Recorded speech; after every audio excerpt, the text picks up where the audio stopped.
Hello, আসসালামু আলাইকুম প্রিয় শিক্ষার্থীবৃন্দ, সবাইকে আমার ইউটিউব চ্যানেলে সুস্বাগতম। আজ আমি তোমাদের সাথে কিভাবে ওয়েব পেজে ছবি যুক্ত করা যায় এই বিষয়টি নিয়ে বিস্তারিত কথা বলবো ইনশাল্লাহ। এটি তোমাদের আইসিটি বইয়ের অধ্যায় 4-এর একটি গুরুত্বপূর্ণ টপিক, যে টপিকটা থেকে প্রায় সময়ই বোর্ডে কোশ্চেন হয়ে থাকে। কিভাবে আমরা খুব সহজে ওয়েব পেজে এইচটিএমএল কোডের মাধ্যমে ছবি যুক্ত করতে পারি সেটা আজকে দেখার চেষ্টা করব। তার আগে যারা আমার চ্যানেলটিতে নতুন, অবশ্যই আমার চ্যানেলটি সাবস্ক্রাইব করবে এবং পাশে থাকা বেল আইকনটি প্রেস করবে যেন আমার ভিডিওর নোটিফিকেশনগুলো তোমরা সবার আগে পেতে পারো। তো চলো শুরু করা যাক। আমরা জানি এইচটিএমএল কোড রান করার জন্য আমাদের যে অ্যাপসটি প্রয়োজন হবে সেটি হলো নোটপ্যাড। আমরা নোটপ্যাড অ্যাপসটি ওপেন করার চেষ্টা করি। অ্যাপসটিতে ডাবল ক্লিক করলে অ্যাপসটি ওপেন হবে।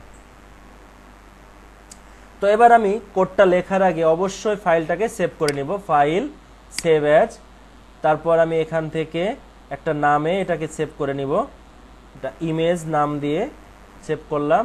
তারপর নিচে টাইপটা ঠিক করে নিতে হবে। আমি টাইপটা এইচটিএমএল, যেহেতু আমি এইচটিএমএল দিয়ে নিলাম। এবার এটা ডেস্কটপে সেভ করলাম, দেন সেভ। এবার আমি মূল কোড লেখা শুরু করি। তুমি সেভ করে নিলে কোনো কারণে বিদ্যুৎ চলে গেল তোমার কোডটি ডিলিট হবে না, এই কারণে সেভ করে নেওয়াটা জরুরি।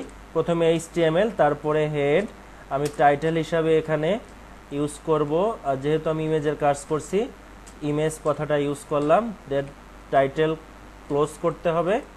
দেন টাইটেলের পরে আমাদের হেড সেকশনের কাজ এখানেই শেষ। তারপরে আমি চলে আসব মূল বডি সেকশনে।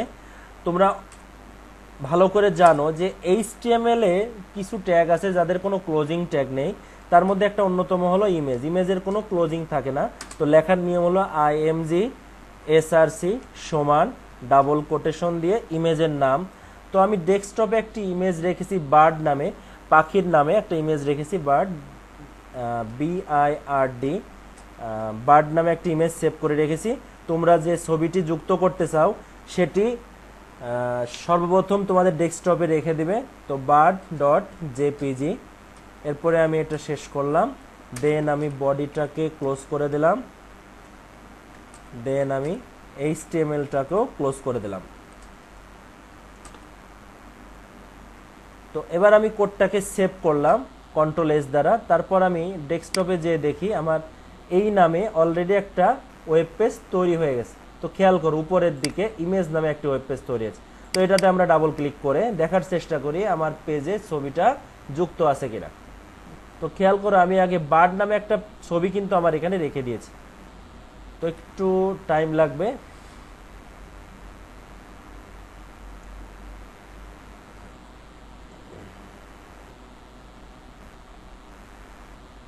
একটু স্লো হওয়ার কারণে সময় বেশি লাগছে, একটু খেয়াল করে দেখো।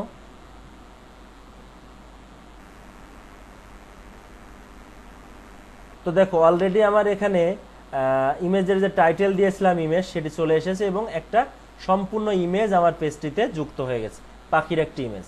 তো এবার আমি এই ইমেজটার সাইজ নির্ধারণ করব, অর্থাৎ ইমেজটা দৈর্ঘ্য বা প্রস্থে কতটুকু হবে, উচ্চতায় কতটুকু হবে সেটা আমি নির্ধারণ করব। সেই নির্ধারণ করার জন্য আমরা ইমেজ ট্যাগের এই সামনের দিকে এসে এখানে লিখতে হবে হাইট, HCIGHT, হাইট সমান ডাবল কোটেশনের ভিতরে আমি 300 দিলাম। দেন ওয়াইড, WIDTH, ওয়াইড, এটা আমি দিলাম 250। এবার আমি কন্ট্রোল-S দ্বারা সেভ করে আমি পেজটা নিচ থেকে ওপেন করার পর Ctrl+R বা রিলোড দিলে দেখবে পেজটির ছবিটা আমার ছোট হয়ে গেছে। অর্থাৎ এভাবে আমরা আমার পেজের হাইট এবং ওয়াইড ছোট করে নিতে পারি। বিভিন্ন সময় পরীক্ষায় উল্লেখ করে দেওয়া থাকে যে উক্ত ইমেজের হাইট হবে 200, ওয়াইড হবে 300। তখন তোমরা এইভাবে সহজ উপায়ে হাইট এবং ওয়াইড পেজে যুক্ত করে নিতে পারো। আশা করি সবাই তোমরা ভালোভাবে বুঝতে পেরেছো।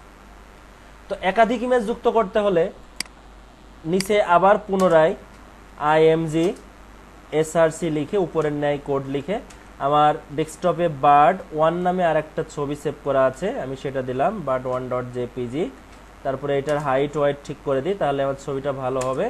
হাইট আমি এটাতে 250, ওয়াইড WIDTH, ওয়াইড যেটা আছে সেটা আমি এটাতে দিব 200। আচ্ছা, এখন দুটো ছবিকে যদি আমি এবার রান করি তো দুটো ছবি পাশাপাশি প্রিন্ট হবে, কারণ আমি এখানে কোনো ব্রেক ট্যাগ বা আমি ছবিটাকে নিচে আনার কোনো ট্যাগ ব্যবহার করিনি। তো এরকম থাকলে সেক্ষেত্রে তোমার করণীয় হলো এই ছবিটার শেষের দিকে একটা ব্রেক ট্যাগ ব্যবহার করতে হবে, বিআর। এই ব্রেক ট্যাগ ব্যবহার করলে ছবিটা নিচের দিকে নেমে যাবে। তো আমরা দেখার চেষ্টা করি। অবশ্যই প্রতিবার কাজ করার পরে কন্ট্রোল এস দ্বারা সেভ করে নেবে। এবার আমরা কন্ট্রোল আর দ্বারা রিলোড করলাম।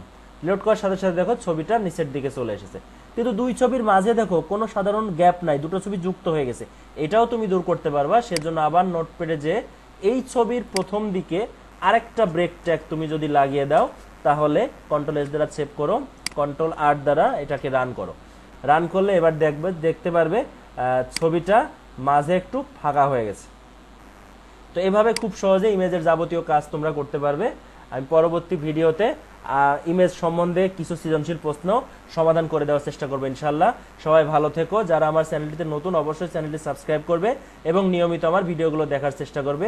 আমার চ্যানেলে আইসিটি রিলেটেড ভিডিও ছাড়াও freelancing related video, computer tutorial video, যে কোনো ফোনের অ্যাপস রিভিউ, হ্যান্ডসেট রিভিউ ইত্যাদি ভিডিওগুলো তোমরা দেখতে পারবে।